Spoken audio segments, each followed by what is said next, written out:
न हिंदू बनाम ईसाई, न कुकी बनाम मैतेई। मणिपुर में जारी हिंसा, असली वजह कुछ और है।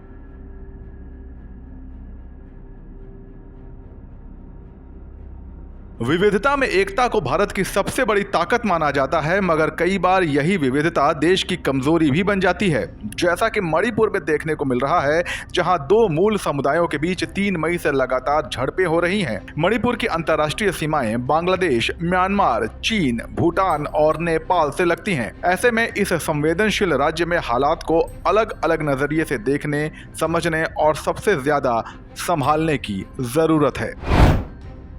मणिपुर की गंभीर स्थिति।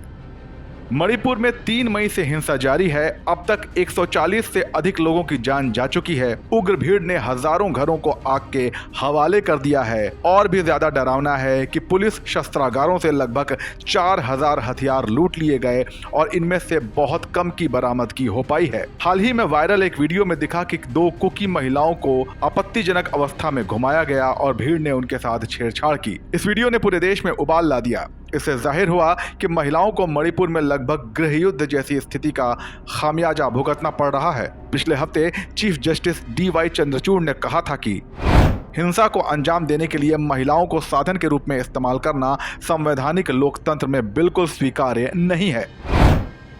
कुकी बनाम मैतेई विवाद। मणिपुर में जारी इस संघर्ष को केवल ईसाई कुकी और हिंदू मैतेई के बीच संघर्ष के रूप में नहीं देखा जा सकता। न ही इसे पूरी तरह आदिवासी बनाम गैर आदिवासी की लड़ाई कहा जा सकता है। यही वजह है कि नगा, जो ईसाई भी होते हैं और अनुसूचित जनजाति में भी हैं, उन्होंने खुद को इस झमेले से दूर ही रखा है। वर्तमान स्थिति की मुख्य वजह है जमीन और कुछ पुराने फैक्टर। कुकी समुदाय को हमेशा से संदेह रहा है कि किसी दिन मैतेई उनकी पहाड़ियों पर कब्जा करने की योजना बनाएंगे। राज्य की आबादी में मैतेई की जनसंख्या आधे से अधिक है, लेकिन वे ज्यादातर सूबे के 10वें हिस्से के बराबर भूमि पर रहते हैं, मुख्य रूप से घाटी में। मैतेई OBC के तहत आते हैं। संघर्ष का पुराना इतिहास। पूर्वोत्तर में इस तरह की जातीय झड़प पहली बार देखने को नहीं मिल रही। 1992 से 1997 के बीच मणिपुर की पहाड़ियों पर नगा और कुकियों के बीच लड़ाई हुई। ये एक असमान लड़ाई थी क्योंकि नगाओं की ओर से NSCN-IM के हथियारबंद लड़ाकों ने मोर्चा संभाल रखा था। इसी तरह 1996 में असम की बोडो जनजाति के सशस्त्र समूहों ने राज्य के पश्चिमी हिस्से में रहने वाले संथालों को निशाना बनाया। झारखंड में संथाल एक जनजाति है, जबकि असम में इसे OBC कैटेगरी में रखा गया है। मिजोरम की राजधानी आइजोल ने तो 1996 में भारतीय वायुसेना द्वारा बमबाजी देखी थी। दरअसल मिजो नेशनल आर्मी के गुरिल्लाओं पर काबू पाने के लिए लड़ाकू विमान भेजे गए थे। ये एक अलग कहानी है कि मिजोरम आज शांतिपूर्ण है और उन दिनों के शीर्ष उग्रवादियों में से एक जोरमथंगा राज्य के मुख्यमंत्री हैं। नॉर्थ ईस्ट का पेचीदा समीकरण।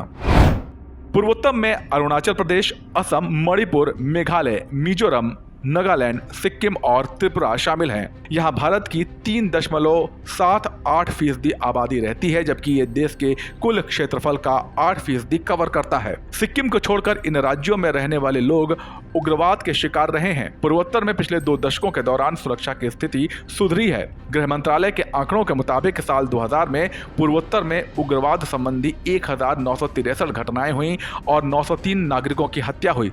इसके मुकाबले साल 2022 में उग्रवाद से जुड़ी केवल 201 घटनाएं दर्ज की गईं और 7 नागरिक हताहत हुए। साल 2020 से 2022 के दौरान 6192 उग्रवादियों ने आत्मसमर्पण किया। इस इलाके पर पकड़ रखने वालों का मानना है कि मणिपुर की हिंसा में उग्रवादी संगठनों को बढ़ावा मिल सकता है, जिसे रोकना हर हाल में केंद्र और राज्य सरकारों की प्राथमिकता होनी चाहिए। आपकी क्या राय है, हमें कमेंट सेक्शन में बताइए और देश दुनिया की खबरों के लिए बने रहिए जनसत्ता के साथ। नमस्कार।